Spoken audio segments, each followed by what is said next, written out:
Hi hello எல்லாருக்கும் வணக்கம். Welcome to Diya Renu box. So நான் சொல்லியிருந்தேன் கொஞ்சம் விலாகெல்லாம் எடுத்து போடுவேன் இனிமே அப்படின்னு சொல்லிட்டு இப்போ தான் கடை முடிச்சுட்டு வந்த உடனே வந்துட்டு என் வீட்டில் வந்துட்டு ரசம் சாப்பாடு. ஸோ சைடிஸ் எதுவும் இல்லையான்னு கேட்டேன். அதனால் வந்துட்டு வீட்லேயே வந்துட்டு தந்தூரி போட்டு கொடுக்குறாங்க. என்னதான் ஓவனாக இருக்கட்டும், என்னதான் ஹோட்டலாக இருக்கட்டும், நிறைய ஹோட்டல்ஸ் சாப்பிட்ருக்கேன். ஆனால் என் வீட்டில் இந்தமாரி குக் பண்ணி கொடுக்குற மாரி வேறு எங்கேயுமே டேஸ்ட் வராது. நிறைய பேர் என் ஃப்ரெண்ட்ஸ் வந்திருப்பாங்க, நிறைய பேர் ரிலேட்டிவ்ஸ் வந்திருப்பாங்க. ஸோ இது வந்துட்டு இந்தமாரி சமைச்சு சாப்பிட்டு எங்கேயுமே கிடைக்காத ஒரு டேஸ்ட்டு. ஸோ ரொம்ப நல்லா இருக்கும் அப்படின்னு சொல்லுவாங்க. ஸோ நான் அதை நான் உங்களுக்கு வீடியோ எடுத்து போடுறேன். வாங்க போகலாம்.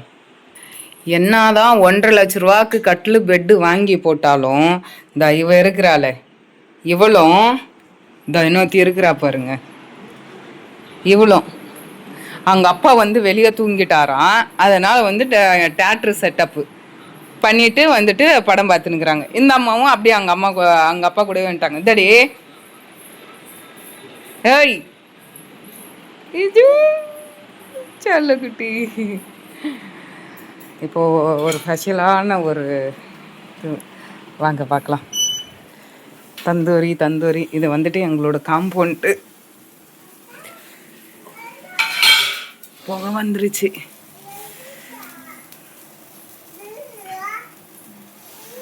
எப்படி இருக்கு பாருங்க தந்தூரி, ரொம்ப ஃப்ரெஷ்ஷாக வீட்டிலே உடனே சிக்கன் எடுத்துகிட்டு வந்து உடனே மசாலா நல்லா போட்டு பாருங்க எப்படி இருக்குன்னு பாருங்க. இந்தமாரி உங்கள் வீட்டில் யாராச்சும் ட்ரை பண்ணியிருக்கீங்களா? இதுக்கு வந்துட்டு க்ரீன் சட்னி. இதில் என்னென்ன போட்டு அரைப்பாங்கன்னா புளி, கொத்தமல்லி, ஜீரகம், அப்புறமா வந்துட்டு இது நல்லா அரைச்சிட்டு அதுக்கு மேல்பட்டு வந்துட்டு தயிர் ஊற்றி மிக்ஸ் பண்ணிப்பாங்க. பச்சை மிளகா மெயின். ஸோ சூப்பராக இருக்குங்க. ஃப்ரெஷ்ஷாக அரைச்சி சாப்பிட்றதுக்கு அவ்வளோ டேஸ்ட்டாக இருக்கும். டயட் இருக்கிறவங்க இது ட்ரை பண்ணலாம். டயட் இருந்துக்கிட்டு ட்ரை பண்ணலாம். அது தந்தூரி ரெடிங்க.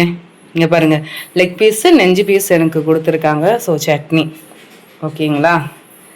இன்றைக்கி வந்துட்டு டின்னரு இதுதான். அதை கூட வந்துட்டு கொஞ்சோண்டு ஒயிட் ரைஸ், அப்புறமா வந்து ரசம் வச்சுருக்காங்க.